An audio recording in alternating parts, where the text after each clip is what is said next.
One of the most valuable lessons we can ever give our kids is teaching them how to tell the difference between what they truly need and what they just want.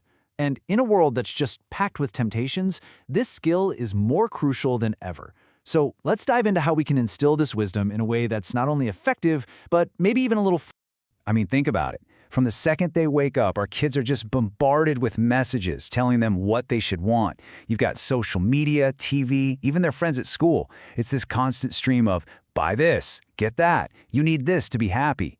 It's a really tough world for a kid to navigate, and honestly, it's our job to give them a compass. Just try to imagine you're a kid again. You walk into a store, and it is a wonderland, right? It's filled with colorful packages and shiny toys. Your favorite cartoon character is on a cereal box, and your best friend just got the latest video game. In that moment, the line between wanting something and needing it gets incredibly blurry. And look, it's not about greed. It's about that powerful, magnetic pull of everything new and exciting. So, why does this all matter so much? Because teaching the difference between needs and wants isn't just about financial literacy. It's about building the very foundation for a happy and fulfilled life. It's about teaching our kids to find joy in what they have, not just in what they're missing. This one lesson has this incredible ripple effect. First, it teaches the fundamental concept that resources are limited. Whether it's money or time or even our planet's resources, understanding that we can't have everything is a huge step toward maturity. Second, it's the first step toward financial wisdom. A kid who gets the difference between needs and wants is way more likely to grow into a financially responsible adult. And finally, and this might be the most important part, it cultivates gratitude. It shifts their focus from what's next to what I have right now. And that, well, that's a recipe for lifelong happiness. Okay, so how do we actually bring this lesson to life? It's not about sitting them down for long lectures or showing them complicated charts. It's all about simple, everyday conversations.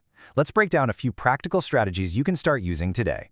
First off, turn everyday errands into teachable moments. A trip to the grocery store is the perfect opportunity to talk about needs versus wants.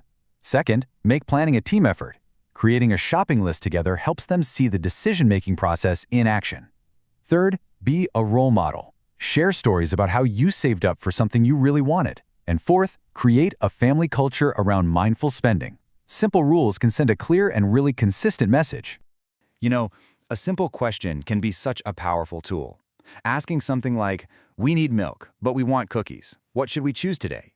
It turns a mundane task into a mini lesson in critical thinking. It's not about just saying no to the cookies. It's about empowering them to make a thoughtful choice.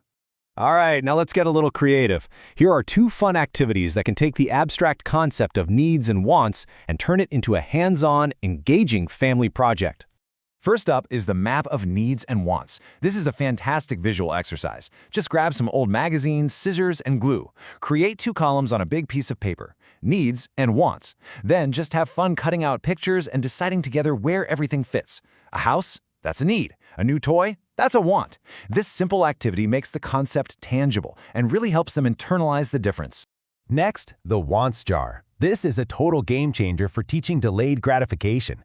When your child is really wanting a new toy, the wants jar becomes their mission. Every coin they add is a step closer to their goal.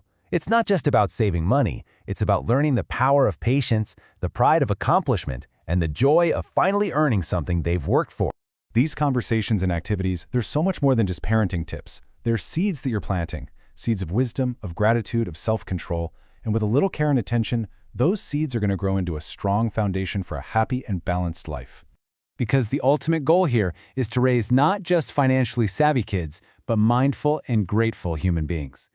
By teaching them to see the line between needs and wants, we're giving them the tools to build a life of purpose and contentment, a life where they control their desires instead of their desires controlling them. Every family is different, right? And what works for one might not work for another. So we would love to hear from you. What are some of your favorite ways to teach this important lesson? Share your ideas in the comments below. Let's learn from each other and raise a generation of thoughtful, grateful, and financially wise kids.